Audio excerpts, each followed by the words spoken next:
जमात इस्लामी के इज्तिमाए आम के आखिरी रोज कारकुनान ने करोड़ों रुपए की अतियात देने का ऐलान करके सबको हैरान कर दिया। चंद ही मिनटों में 10 करोड़ रुपए जमा हो गए। अमीर जमात इस्लामी हाफिज नईम उर रहमान के खिताब से कबल स्टेज पर मौजूद जमात इस्लामी के रहनुमा मियां मोहम्मद असलम ने पुरजोश अंदाज में दावत दी और वाज़ेह किया कि बदल दो निज़ाम सिर्फ एक नारा नहीं बल्कि ये वक्त, सलाहियत और माल तीनों की कुर्बानी चाहता है। जैसे ही उन्होंने दीन की राह में माल खर्च करने की फजीलत पर अहादीस नबी सल्लल्लाहु अलैहि वसल्लम बयान की, पिंडाल के माहौल में ईमान की लहर दौड़ गई और कारकुनान ने बेमिसाल जोश व जज्बे का मुजाहरा शुरू कर दिया। इज्तिमा में मौजूद अफराद ने देखते ही देखते खतीर अतियात का ऐलान करना शुरू कर दिया। सबसे पहले मियां मोहम्मद असलम ने 1 करोड़ रुपए का ऐलान करके कार खैर में पेशकदमी की, जिसके बाद डॉक्टर तारिक और डॉक्टर हुमैरा तारिक ने भी 1 करोड़ रुपए अतिया करने का ऐलान किया। इस दौरान चौधरी बशीर अहमद ने 50 लाख रुपए पेश करके खालिस कारकुनान वाबस्तगी का अमली सबूत दिया। रावलपिंडी धरने में अमीर जमात का चश्मा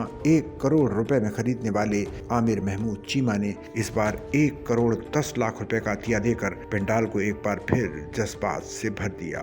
एक और कारकुन ने 1 करोड़ रुपए पेश करते हुए कहा कि हम तो अमीर के एक इशारे पर जान देने को तैयार हैं, माल कोई बड़ी चीज नहीं। हजारों कारकुनान ने भी अपनी अपनी इस्तिताअत के मुताबिक दिल खोल कर हिस्सा डाला। किसी ने अपनी तनख्वाह पेश की, किसी ने घर के खराजात से बचाई रकम, जबकि कई खवातीन ने अपने जेवरात तक उतार कर दे दिए। चंद ही मिनटों में अतियात का मजमुआ 10 करोड़ रुपए से जायद तक पहुंच गया। अमीर जमात ने कहा कि जो लोग सवाल करते हैं कि इज्तिमाए आम के लिए जमात के पास इतना पैसा कहां से आया, आज वो देख लें ये पैसा कहां से आता है। सच्चल न्यूज नेटवर्क की वीडियोस में खुशामदीद। नाजरीन, वीडियो से मुतालिक अपनी कीमती राय का इजहार कमेंट बॉक्स में जरूर करें और चैनल को सब्सक्राइब करें।